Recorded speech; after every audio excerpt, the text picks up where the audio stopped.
बौद्ध देशातील श्रामणेर परंपरा. श्रामणेर बनणे हे फार पवित्र मानले जात असे. कोणीही माणूस आपली मानसिक तयारी नसेल तर एकाएकी श्रामणेर बनण्यास तयार होत नसे. आजही बौद्ध राष्ट्रात अशीच श्रद्धेची भावना आहे. आपल्या मुलांनी आयुष्यात एकदा तरी श्रामणेर बनावे व आचार्यांच्या सहवासात काही दिवस राहून धम्माचे प्रशिक्षण घ्यावे अशी पालक वर्गाची फार इच्छा असते. जर मुलाने तसे ठरविले तर त्यांना फार आनंद होतो व ते त्याचा श्रामणेर दीक्षा समारंभ खूप मोठा खर्च करून मोठ्या धुमधडाक्याने साजरा करतात.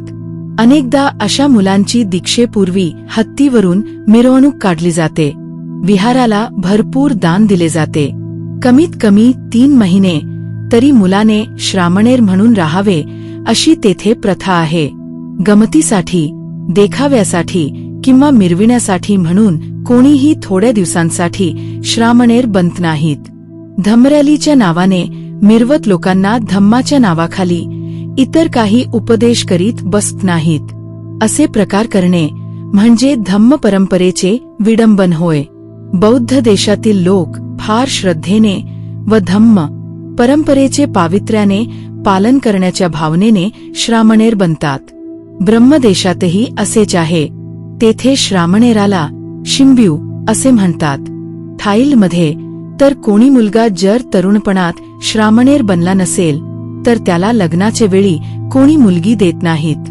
या श्रमण परंपरेचा भंग करणाया किंवा त्यामध्ये दोष निर्माण करणाया भिक्खूला थाईलंडमध्ये 2-2 वर्षाची कारावासाची सजा केली जाते व भिक्खू जीवनातून कायमचे हाकलून दिले जाते.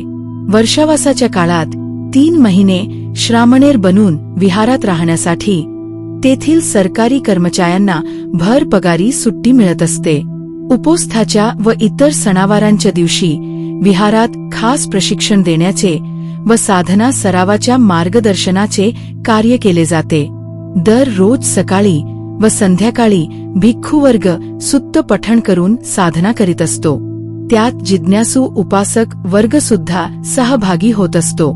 विहाराचे प्रांगणात मुख्य प्रशिक्षणाचे सभागृह असते. त्याला पाली भाषेत साला म्हणजे शाला असे म्हणतात. त्यावरून मराठी भाषेत शाळा हा शब्द आलेला आहे. अशी काही शालागृहे असतात. त्यामध्ये अत्यंत सजावटीपूर्ण बुद्धमूर्ती बसविलेली असते.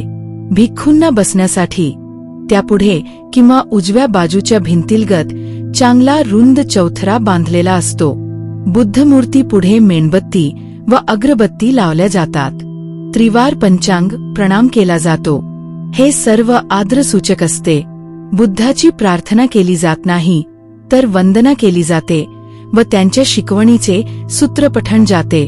बुद्धाला नवस केला जात नाही किंवा त्यांच्याकडे काही मागितले जात नाही. केले जी काही प्राप्ती करून घ्यायची ती धम्माचे आचरणातून होते. म्हणून बुद्धविहारात धम्माचे जास्तीत जास्त आचरण करण्यावर भर दिला जातो. या शालागृहात ग्रंथालय व अभ्यासिका सुद्धा असतात. उपोत्सवाचे पालन करण्यासाठी खास उपोत्सवागार म्हणून स्त्री पुरुषांसाठी वेगवेगळी निवासस्थाने असतात. भिक्खू व श्रामणेर यांच्या निवासासाठी स्वतंत्र खोल्यांची इमारत असते. तिला भिक्खू निवास असे म्हणतात. तसेच भिक्खूंसाठी अनेक ठिकाणी लाकडी कुटी बांधलेल्या असतात. वेगवेगळ्या आचार्यांची मोठी निवासस्थाने असतात व तेथे आचार्य आपल्या श्रामणेरांसह राहतात. ते एक आचार्यांचे संकुल असते. विहाराच्या परिसरात अशी अनेक संकुले असतात.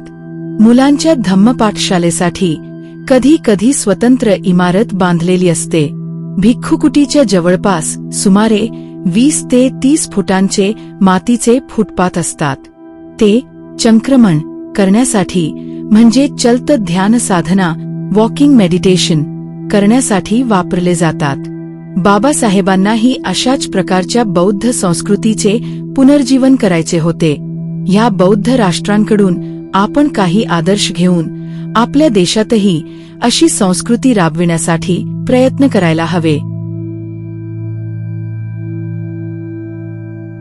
भवतु सब्ब मंगल. साधू साधू. साधू